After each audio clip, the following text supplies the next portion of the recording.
जिसका संबंध है, श्याम प्यारे से जिसका संबंध है, उसको हर घड़ी आनंद ही आनंद है, उसको हर घड़ी आनंद ही आनंद है, उसको हर घड़ी आनंद ही आनंद है, उसको हर घड़ी आनंद ही आनंद है। राधा वल्लभ से जिसका संबंध है, राधा वल्लभ से जिसका संबंध है, गिरधर प्यारे से जिसका संबंध है, गिरधर प्यारे से जिसका संबंध है, उसको हर घड़ी आनंद ही आनंद है, उसको हर घड़ी आनंद ही आनंद है,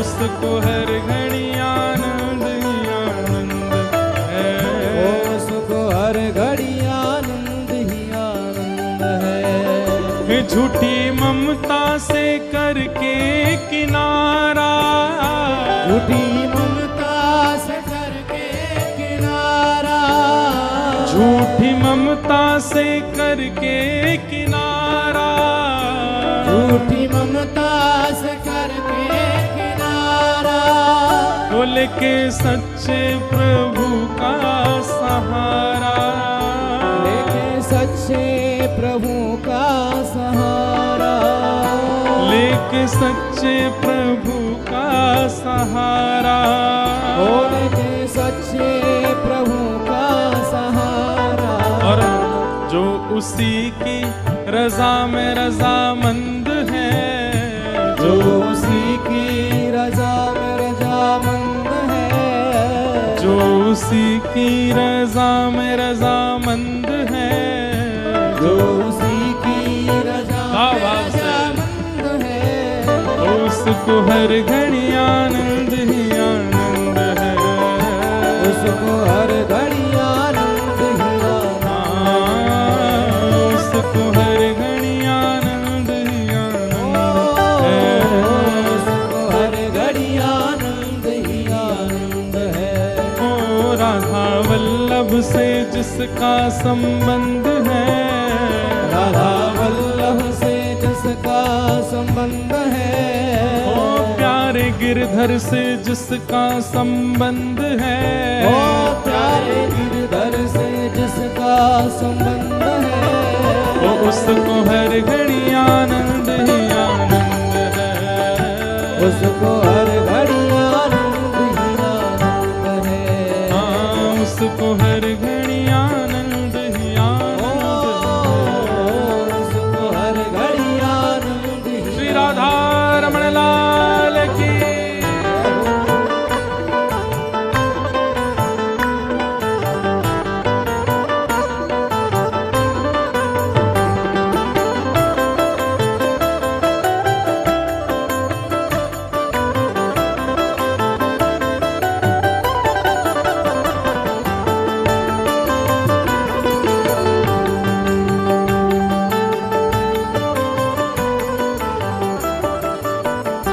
संत ऋषियों की वाणी को माने, संत ऋषियों की वाणी को माने, संत ऋषियों की वाणी को माने, संत ऋषियों की वाणी को माने, प्रेम भक्ति की महिमा को जाने, ओ प्रेम भक्ति की महिमा को जाने, ओ प्रेम भक्ति की महिमा को जाने, ओ प्रेम भक्ति की महिमा को जाने, ओ जिसको सत्संग हरदम पसंद है, जिसको सत्संग हरदम पसंद है, जिसको सत्संग हरदम पसंद है, जिसको सत्संग हरदम पसंद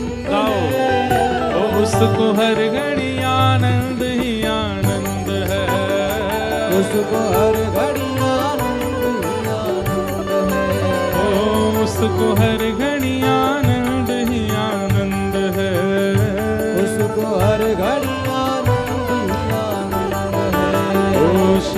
प्यारे से जिसका संबंध है, श्याम प्यारे से जिसका संबंध है, प्यारे माधव से जिसका संबंध है, ओ प्यारे माधव से जिसका संबंध है, ओ उसको हर घड़ी आनंद ही आनंद है, उसको हर घड़ी आनंद ही आनंद है, उसको हर घड़ी आनंद ही आनंद है, उसको हर घड़ी आनंद ही आनंद। बोल वृंदावन बिहारी लाल की, वृषभानु दुलारी की।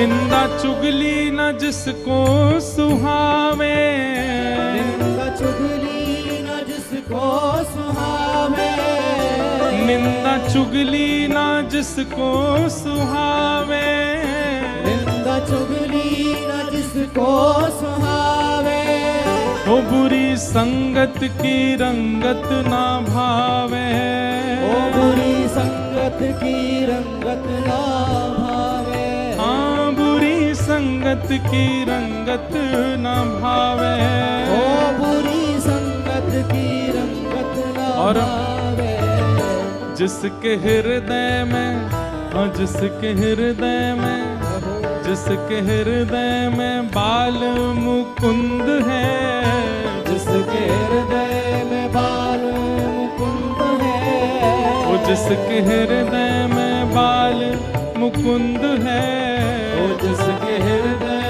में बाल मुकुंद है, ओ उसको हर घड़ी आनंद ही आनंद है, ओ उसको हर घड़ी आनंद ही आनंद है, हाँ उसको हर घड़ी आनंद ही आनंद है, उसको हर घड़ी आनंद ही आनंद है, ओ श्याम प्यारे से जिसका संबंध है, श्याम प्यारे से जिसका संबंध है, राधा वल्लभ से जिसका संबंध है, राधा वल्लभ से जिसका संबंध है, उसको हर घड़ी आनंद ही आनंद है, उसको हर घड़ी आनंद ही आनंद है, उसको हर घड़ी आनंद ही आनंद है, उसको हर घड़ी आनंद ही आनंद। राधे राधे गोविंद गोविंद राधे राधे राधे गोविंद गोविंद राधे, जय राधे राधे गोविंद गोविंद राधे राधे राधे गोविंद गोविंद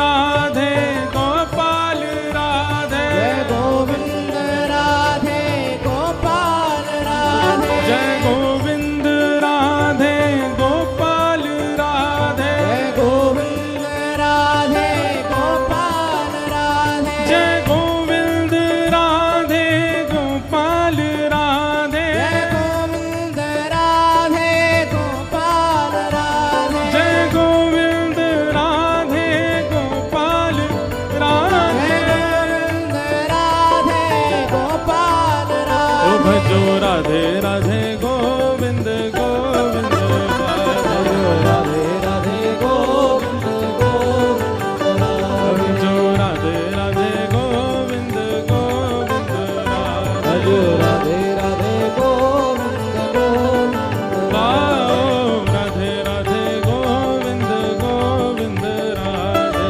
राधे राधे गोविंद गोविंद गाओ राधे राधे गोविंद गोविंद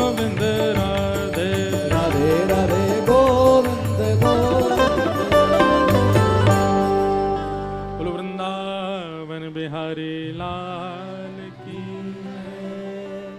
विराज जाओ सब लोग। जिसके हृदय में बाल मुकुंद है, जिसके हृदय में बाल मुकुंद है, उसको हर घड़ी आनंद ही आनंद है, उसको हर घड़ी आनंद ही आनंद है, उसको हर घड़ी आनंद ही आनंद है, उसको हर घड़ी आनंद ही आनंद है। ठाकुर जी से संबंध बहुत आवश्यक है बंधु। और बात एक समझनी है कि संबंध किसी प्रयोजन से नहीं होना चाहिए। हम ठाकुर जी को भाई मान लेंगे तो हम उन पर गुस्सा कर देंगे, हम उनसे कुछ भी बोल सकते हैं, या हम भाई मान लेंगे तो फिर बहन बन जाएंगे, तो फिर हम पर उनको कृपा करनी पड़ेगी, हमारे दुखों को दूर करना पड़ेगा, कष्टों से निकालना पड़ेगा। इन सब भावनाओं से संबंध नहीं, संबंध निस्वार्थ भाव से हो। भाई जहां विवाह कुछ शर्तों पर किया जाता है ना, वो विवाह उचित नहीं होता, और जहां कोई शर्त नहीं है वो विवाह उचित है।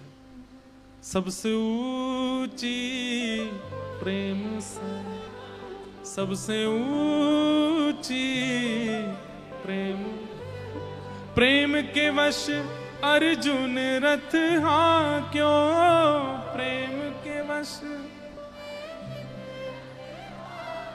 ठाकुर जी ने रथ चलाने के पीछे कुछ मांगा अर्जुन से, या कोई कामना थी ठाकुर जी की, या कोई अभिलाषा थी? कुछ नहीं। भूल गए ठकुराई सबसे ऊंची प्रेम। अच्छा, आज हम एक बात बोल रहे हैं, लिख लीजिएगा कहीं। ठाकुर जी को नापसंद 3 लक्षण हैं। अगर वो मानव के अंदर हैं तो ठाकुर जी से आप बहुत दूर हो। ठाकुर जी को बिल्कुल पसंद नहीं है 3 लक्षण। सबसे पहला ईर्ष्या।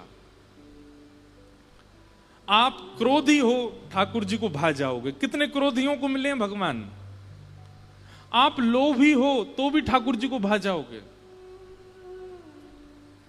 आप मोही हो तो भी ठाकुर जी को भा जाओगे, लेकिन ईर्ष्यालु हो ठाकुर जी को प्रिय नहीं लगोगे। तो सबसे पहला लक्षण, अगर ये 3 लक्षणों में से एक भी हमारे अंदर है, प्रयास कीजिए बाकी लक्षणों को धरे रहने दो कोने, इन 3 पर काम करो। सबसे पहला ईर्ष्या। ईर्ष्या चित्त में नहीं होनी चाहिए, और अगर ईर्ष्या है तो उस ईर्ष्या के लिए भजन करो। भगवत प्राप्ति के लिए बाद में भजन करेंगे, पहले खुद को बना तो लें योग्य। ईर्ष्या। दूसरा लक्षण स्वार्थ। ठाकुर जी के पास जब जाते हैं तब स्वार्थ से ही जाते हैं, बिना स्वार्थ के तो उनका नाम ही याद नहीं आता है। आज तक जितनी भी बार हम स्वार्थ से गए ना, उनका भी प्रायश्चित करना चाहिए हमको। अब हम कहां तक कहें, देखो व्यक्तिगत आप हमसे मिलोगे तो हम यही कहेंगे, भैया आप कहोगे हमारे घर में कोई बीमार है, हम कहेंगे ठाकुर जी से प्रार्थना करो सब मंगल होगा। लेकिन मंच से कह सकते हैं। कितने ऐसे महापुरुष हुए हैं हमारे भारत में, उनके परिवार में ऐसा कोई असाध्य रोग हो गया तब भी ठाकुर जी से नहीं कहा। एक द्वारिका के भक्त थे, नाम मुझे याद नहीं आ रहा। सुदामा जी जैसी स्थिति थी उनकी, भोजन के लिए उनके पास में घर में अन्न नहीं था। पत्नी बोली, द्वारिकाधीश से प्रार्थना करते हैं ना कि हमें अन्न प्रदान करें। तो वो अपनी पत्नी को उपदेश देते हुए क्या बोले, बोले देवी एक बात बताओ, जिसने हमको जीवन भर दिया हो, कभी कभी ऐसा मन में भाव आता ना कि ये पहले ही इतना दे चुके हैं इनको, और हम मांग करके क्यों अपना स्वरूप बिगाड़ें। उन पत्नी बोली, क्या दिया ठाकुर जी ने हमको? कुछ भी तो नहीं। अच्छा तो तुम देख कैसे पाती हो? आंख किसने दी तुमको? बोली ठाकुर जी ने दी। तुम सुन कैसे पाती हो? कान किसने दिए? बोले ठाकुर जी ने दिए। तुम चल कैसे पाती हो? पैर किसने दिए? ठाकुर जी ने दिए। तुम सोच कैसे पाती हो? बुद्धि किसने दी? नाक कैसे, श्वास कैसे ले पाती हो? अरे तुम्हारे पास जो कुछ भी है तुमने अपने आप बनाया, सब ठाकुर जी ने दिया। जब सब कुछ ठाकुर जी ने दिया, जीवन पूरा ठाकुर जी ने दिया, हर दिन हम जीवित हैं, मतलब एक एक दिन हमको ठाकुर जी ने दिया, तो हम फिर ये अन्न के लिए भी उनको क्यों भजें? ठाकुर जी कृपा करेंगे तो मिल जाएगा, और अगर हमारे भाग्य में नहीं होगा, हम श्रम करेंगे, परिश्रम करेंगे, पर ठाकुर जी का भजन अन्न मिले इसलिए तो बिल्कुल नहीं करेंगे। समझ में आई बात? स्वार्थ के लिए कभी भजन नहीं। अरे मैं बीमार हो गया तो बीमारी से निवृत्त होने के लिए मैं औषधि ले लूंगा, मैं अन्य देवताओं को प्रणाम करके उससे स्वस्थ होने का प्रयास करूंगा, पर ठाकुर जी को हम परेशान नहीं कर सकते इस बात के लिए ठाकुर जी आओ आकर के मुझे ठीक करो, मैं आपकी इतनी कथा करता हूं, आप मुझे ठीक क्यों नहीं कर रहे हो? 2 दिन से हम बुखार में ही हैं, लेकिन कोई ऐसा नहीं कि ठाकुर जी हम आपकी कथा सुनाते हैं, 4 घंटे कथा कहते हैं, हमको तो बुखार आना ही नहीं चाहिए। स्वार्थ से कोई भजन नहीं और संबंध नहीं। आप यदि ठाकुर जी से संबंध बनाओ तो निस्वार्थ होना चाहिए, उसके बाद फिर कभी कोई कामना प्रकट होनी नहीं चाहिए चित्त में, निस्वार्थ भाव से।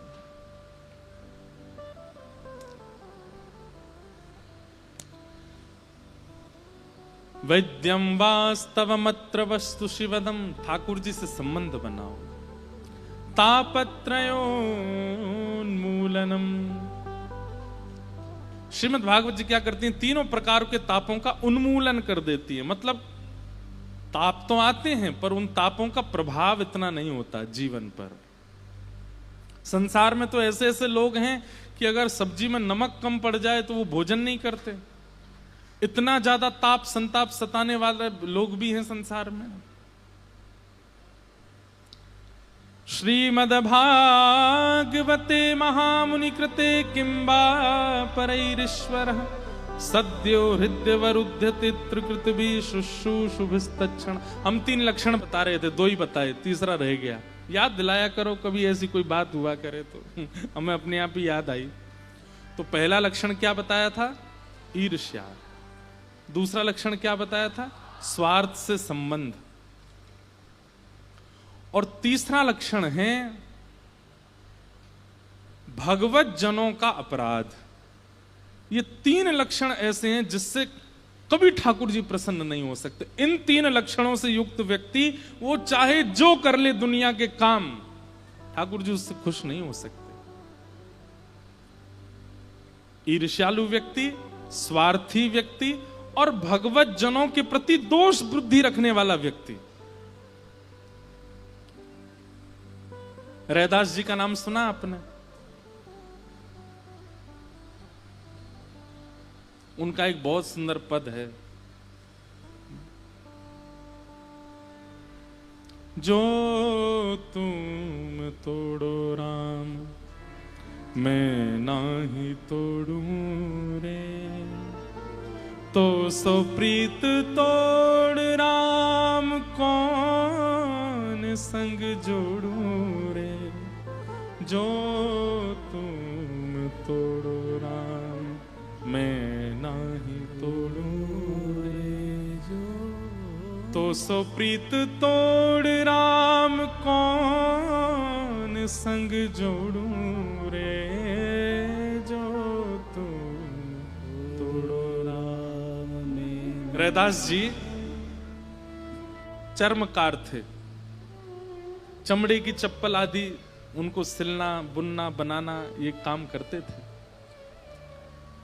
और इसके कारण कई लोग उनकी योग्यता जानते हुए भी उनसे दूरी रखते थे।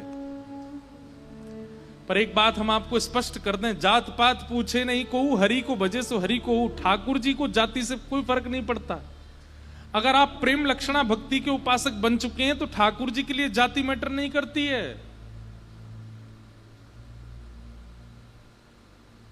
रैदास जी एक बार अपनी ठाकुर जी की सेवा करने के बाद भाव में चले गए, मानसी में चले गए, और मानसी में उन्होंने क्या देखा कि ठाकुर जी के दर्शन करने के लिए, उनके ठाकुर जी के दर्शन करने के लिए कोई मानव नहीं आए हैं, साक्षात इंद्र, साक्षात ब्रह्मा, साक्षात देवी देवता पधारे हैं।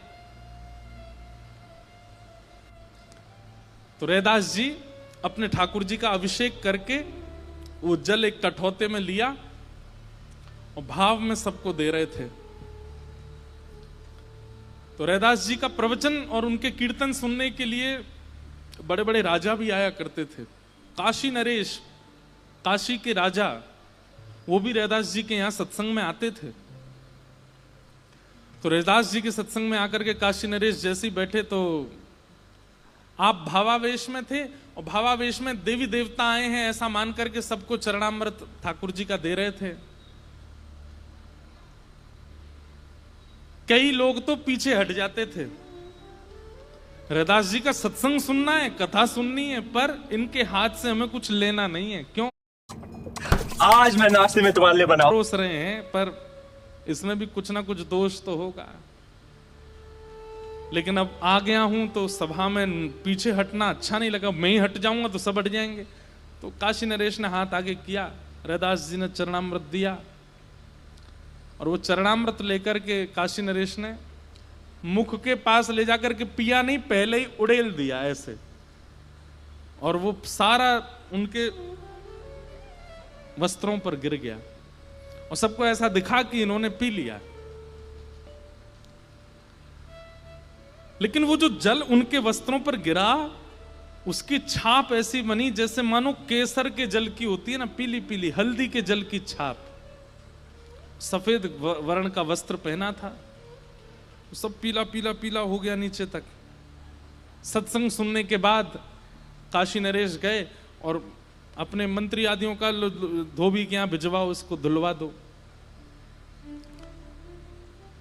जब कपड़े धुलने के लिए धोबी के यहाँ गए तो धोबी से कहा कि भाई देखो बहुत महंगी शेरवानी है राजा की, इसमें ज्यादा रगड़ा मत मारना और ये दाग जाना भी चाहिए। धोबी ने मन में विचार किया पूरा धोने का तो कोई मतलब बनता नहीं है, थोड़ी सी जगह पे ये पीला पीला धब्बा है, इतने पे ही जल डाल करके इसी को ठीक साफ करने का प्रयास करता हूं। और उसने जल डाल करके खूब किया, नहीं हटा तो उसने सोचा मुख से दांतों से इसको करने का कोशिश करता हूं। और जब मुख में लेकर के जैसे ही उसने वो दांतों से किया, उसका एक कण उसके मुख में चला गया। चरणामृत का तो था ही वहां पर।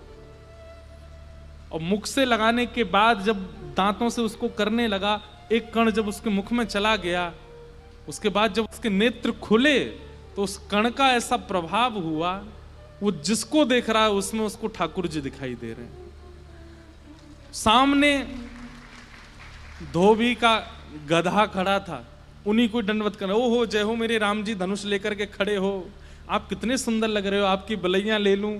और वो साथ में जितने लोग थे वो कहने लगे जे क्या कर रहे हैं, गधे को प्रणाम कर रहे हैं। बोले महाराज जी क्या कर, ए प्रणाम कर, राम जी आए साक्षात। अरे महाराज जी गधा है हमारा, इस पर कपड़े धोते हैं हम लोग। पीटने लगे, पागल तू गधा बोलता है, राम जी हैं ये। अब तो उनकी दृष्टि ऐसी हो गई, वो जहां जाएं उनको वृक्षों में राम जी दिख जाएं, उनको गधे में राम जी दिख जाएं, उनको कुकर सुकर में राम जी दिख जाएं।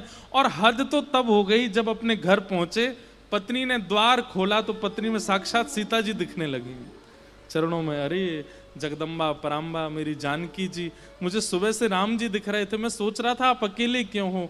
देवी आप दिख गई मुझको, आपके चरण धोऊंगा। जबरदस्ती पत्नी को बिठा करके नीचे पात्र रख दिया चरणों में, और चरण धो करके पत्नी रोकती जा रही है, नहीं नहीं मैं जानता हूं मां आप मुझे सेवा नहीं करने दोगी, पर मैं तो आपके चरण के धो करके जल पीऊंगा।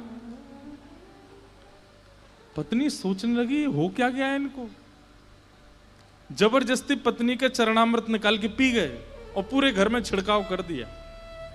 पत्नी आश्चर्यचकित है, ये हुआ क्या है इनको। बिस्तर पर नहीं सो रहे हैं, बाहर सो रहे हैं। आप पराम्बा हैं, आप साक्षात जानकी जी हैं, मैं आपके साथ कैसे रह सकता हूं, आप मेरी कुटिया में क्यों हैं, आपको तो राजभवन में रहना चाहिए। पत्नी बोली ये पागल हो गए क्या, ये हुआ क्या है इनको। पत्नी ने जाकर के उनके सब जो साथ में काम करते थे उनसे पूछा, बोले कैसे, बोले पता नहीं सुबह राजा की एक वो आई थी वस्त्र, उस वस्त्र को बस मुख से कर रहे थे, उसके बाद से पता नहीं क्या हो गया, गधे को प्रणाम कर रहे थे, रास्ते में कुकर मिला उसको प्रणाम कर रहे थे। पत्नी राजा के यहाँ पहुंच गई और राजा से जाकर के लड़ने लगी, बोले कि आप नहीं चाहते कि हमारा घर चले, अरे हम छोटे लोग हैं, हमारे घर का कैसे गुजर बसर होता है, भगवान आपने ऐसा क्या कर दिया है, हमारे पति तो। उन्होंने पूछा हुआ क्या, बोले कल आपकी कोई शेरवानी में कुछ दाग लगा था, उसको हटाने के लिए मुख का जब से प्रयोग किया है, सब बता रहे हैं, तब से ही उनको वो किसी को भी राम जी मान रहे हैं, मुझको सीता जी मान के मेरे चरण धो लिए उन्होंने। राजा ने धोबी को बुलाया, धोबी आए तो रोने लगे। उनको राजा साक्षात दशरथ जी के रूप में दिख रहे हैं। जय हो दशरथ जी, मैं आपसे प्रार्थना करना चाहता हूं, राम जी को वन मत भेजिएगा। राजा बोला, अरे मैं काशी नरेश हूं, दशरथ नहीं हूं। बोले मुझे सब पता है, आप सब लीला कर रहे हैं मेरे सामने। अरे सीता जी आप यहां खड़ी हैं, आपके चरणों, अपनी पत्नी को फिर प्रणाम करने लगे। ये सब देख करके काशी नरेश सामान्य नहीं है, बहुत विद्वान है।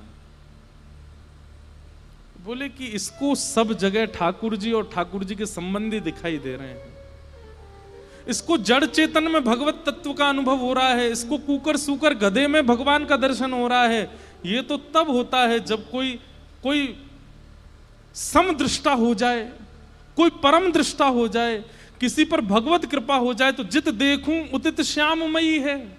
ये स्थिति तो तब आती है जब किसी महापुरुष की कृपा हो जाए। समझ गए, बोले जिस चरणामृत का मैंने अनादर किया, उस चरणामृत की एक कणिका इसके मुख में चली गई और उससे ये कृपा हुई।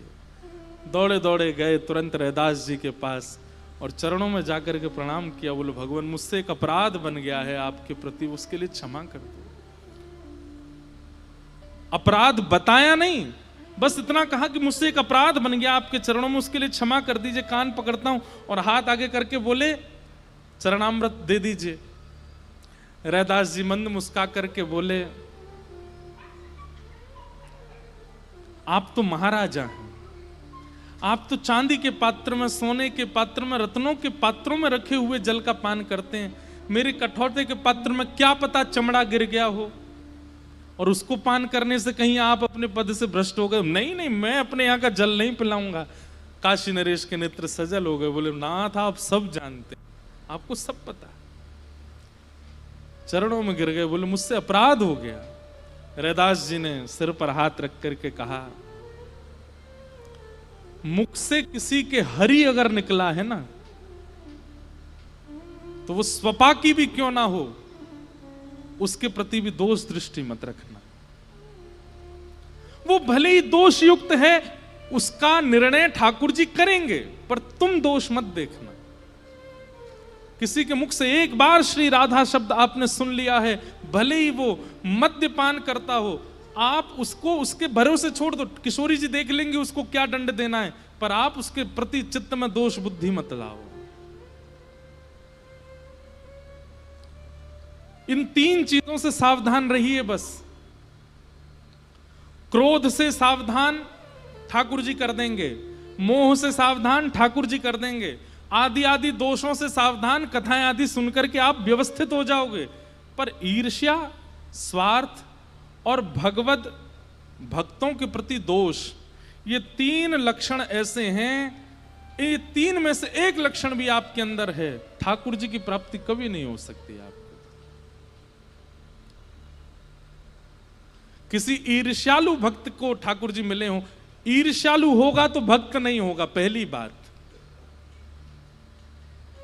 स्वार्थी होगा तो भक्त नहीं होगा, दूसरी बात। और वैष्णव अपराध करने वाला होगा तो भी भक्त नहीं होगा। ये 3 भक्त नहीं हो सकते, इनसे ठाकुर जी मिलते ही नहीं है। इसलिए बाकी के दोषों पर चिंता मत कीजिए। अगर ये दोष आपके अंदर हैं तो आपकी रातों की नींद उड़नी चाहिए, आपका भजन बढ़ना चाहिए, आपका सत्संग बढ़ना चाहिए कि मुझ में ईर्ष्या है क्यों, मुझ में स्वार्थ है क्यों। ईर्ष्या और स्वार्थ का उत्पन्न होने का एक सीधा सीधा अर्थ यह है कि आपका वीजा डिक्लाइन कर दिया गया है। जीवन में कभी वृंदावन का, वास्तविक वृंदावन का दर्शन नहीं कर पाओगे आप। समझ में आई बात? किसी देश का वीजा अगर रिजेक्ट कर दिया जाए तो उसका मतलब उस देश को आप कभी नहीं देख पाओगे इस जन्म में। ठीक वैसे ही ईर्ष्या का होना, स्वार्थ का होना और वैष्णवों के प्रति, भगवत जनों के प्रति दोष दृष्टि का होना, एक प्रकार से निज वृंदावन का वीजा रिजेक्ट हो गया है, ये समझ लीजिए। कभी नहीं दिखेगा आपको। आपको वही बंदर दिखेंगे फ्रूटी पीते हुए, वही लोग दिखेंगे अल्लड़पन से चलते हुए, वही गली कूचड़ों में कभी धूल उड़ रही है, कहीं कुकर सुकर डोल रहे हैं, भीड़ में धक्का मुक्की हो रही है, लोग बाग एक दूसरे का सिर पकड़ रहे हैं, खींच रहे हैं, उठा के फेंक रहे हैं वृंदावन में, यही दिखेगा आपको। कभी निवृत्त निकुंज वृंदावन का दर्शन नहीं हो पाएगा अगर ये तीन दोष हैं तो।